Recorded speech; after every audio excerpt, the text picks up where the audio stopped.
Vivimos en un universo densamente poblado de estrellas. Nuestra galaxia, la Vía Láctea, tiene 400.000 millones de soles. Son por lo menos 100.000 millones de sistemas solares los que habrían aquí, en la Vía Láctea. Y hay cientos de miles de millones de galaxias como la nuestra. La Tierra es menos que un granito de arena en una inmensa playa. Y no es la única playa. ¿Por qué solamente habría vida aquí en la Tierra?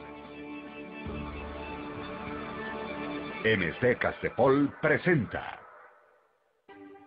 Hola amigos, soy Sixto Paz Wells. Nací el 12 de diciembre de 1955 en Lima, Perú. Mi padre investigaba los ovnis antes de que yo naciera. Nací en un ambiente favorable al tema. Mi padre desde pequeños, a mis hermanos y a mí, nos enseñó a pensar, no a creer que esto fuera posible. Que un universo tan grande, lo raro no es de que pueda haber vida fuera de la Tierra, lo raro sería de que no lo hubiese. Él había creado un instituto de investigación de los ovnis junto con amigos suyos de la Fuerza Aérea. En 1973, mi padre fue invitado a dar una conferencia en una agrupación yogi. Yo fui acompañándolo, tenía 17 años en aquel entonces, y me encontré con un grupo de personas que se dedicaban a temas espirituales sin hacer de eso una religión. Me gustó tanto el ambiente que me quería hacer prácticas de respiración, relajación, concentración y meditación, Hatha Yoga y Mantra Yoga Meditación. Al año siguiente, en 1974, salió una noticia en el diario más serio y conservador de Lima, el diario El Comercio, que decía que se había descubierto que el espacio no era un silencio sepulcral como se creía, sino que era mucho ruido, mucha bulla, y que esos sonidos provenientes del espacio podían ser mensajes enviados de otros planetas, de civilizaciones avanzadas que podrían estar intentando comunicarse con sus similares en el universo. La noticia fue tan interesante que mi padre invitó a un médico del Hospital de Policía de Lima, miembro de la Sociedad Teosófica, alto grado de la masonería, el doctor Víctor Ñáñez Aguirre, para que disertara sobre el tema de la telepatía, la transmisión de pensamiento a distancia. Planteaba este médico que de existir seres en otros planetas, podrían no solamente estar llegando a la Tierra con sus naves espaciales, sino que mentalmente, de forma telepática, o astralmente, hasta en sueños, podrían estar intentando comunicarse con la humanidad.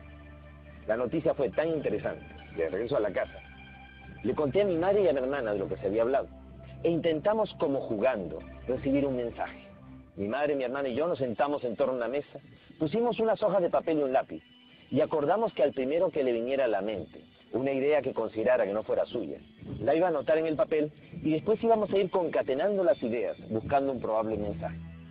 Hicimos prácticas de meditación y de pronto, al cabo de unos 15 minutos de una meditación muy profunda, vino en mí un deseo irrefrenable de escribir, una ansiedad tal que me llevó a abrir los ojos, estaba totalmente consciente, no estaba en estado de trance alguno, y de pronto comencé a escribir a gran velocidad.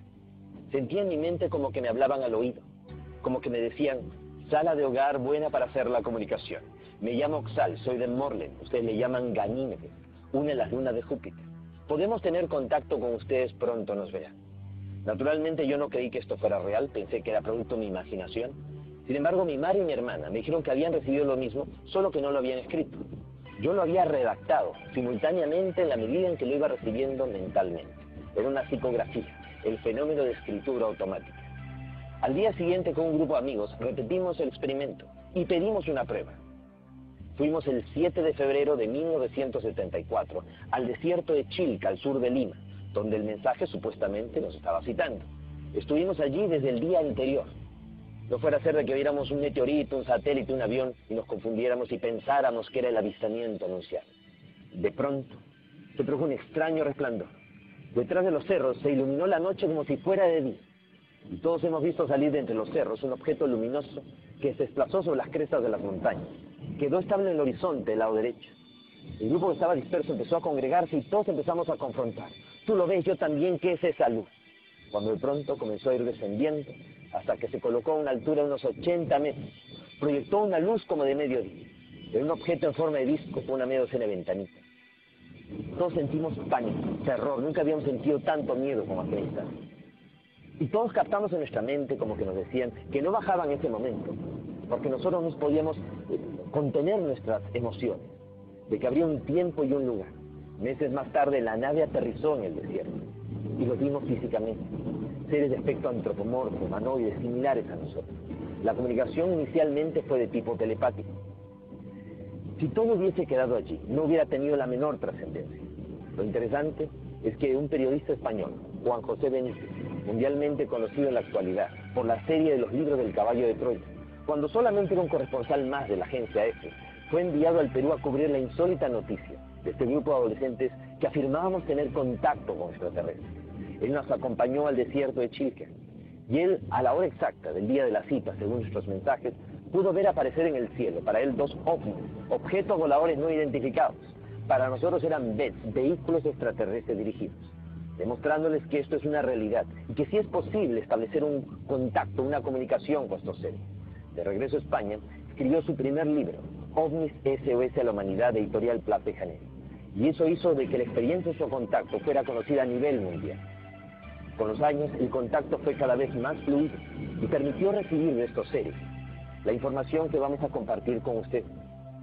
La información del plan cósmico, de la cosmogonía extraterrestre, de los orígenes de la humanidad. Una historia que demostraría de que el ser humano es el resultado de más de un experimento genético extraterrestre. Que a lo largo de nuestra historia, aquí ha habido más de una hibridación y mestizaje, naufragios estelares, colonizaje y hasta deportación de extraterrestres a nuestro mundo. Y que si no tomamos en cuenta el eslabón extraterrestre, la historia de la humanidad no tiene ni pies ni cabeza.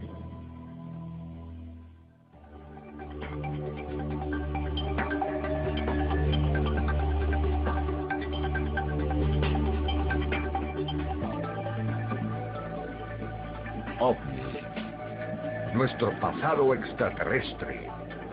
El plan cósmico. A fines de los años 70, empezaron a aparecer en el sur de Inglaterra una serie de marcas, unos patrones sobre los campos de cereales. Se les llamó de inmediato los agroglifos, los crop circles, los círculos de los campos de cosecha. Siempre aparecían en época de cosecha y sobre campos de cereales. Ya en la Edad Media se había registrado la observación de dichas figuras. Aparecían y se consideraban de que podían ser hechas por el demonio, por las hadas.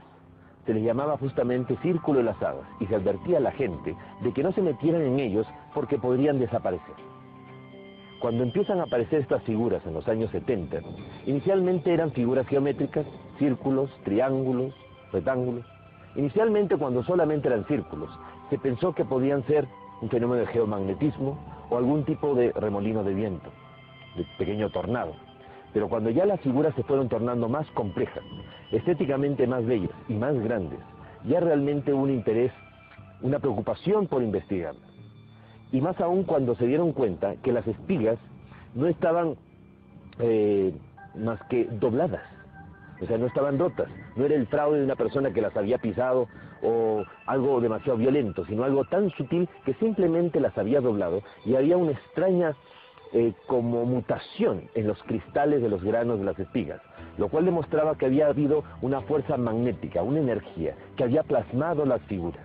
Era un mensaje del cielo aquí en la tierra. Logró videograbarse el momento mismo, en 1996, en Oliver Castle, que unas esferas luminosas comienzan a revolotear sobre los campos de cosecha e imprimen en fracciones de segundo este tipo de figuras. El 17 de agosto del año 2001, nuevamente al lado del radiotelescopio Shilbolton, aparecen un juego de 2 figuras. Inicialmente un rostro gigantesco tridimensional. A nivel del suelo no hay nada que nos haga pensar que ahí hay un rostro. Simplemente son montoncitos de trigo amontonados. Pero ese rostro no nos es desconocido. Es el mismo rostro de Sidonia en Marte. Aquel rostro que fue descubierto en una montaña sobre la superficie de Marte. ¿Y qué es la otra figura? Una figura rectangular que termina siendo la respuesta a un mensaje que fue enviado de la Tierra el 16 de noviembre de 1974. En aquella ocasión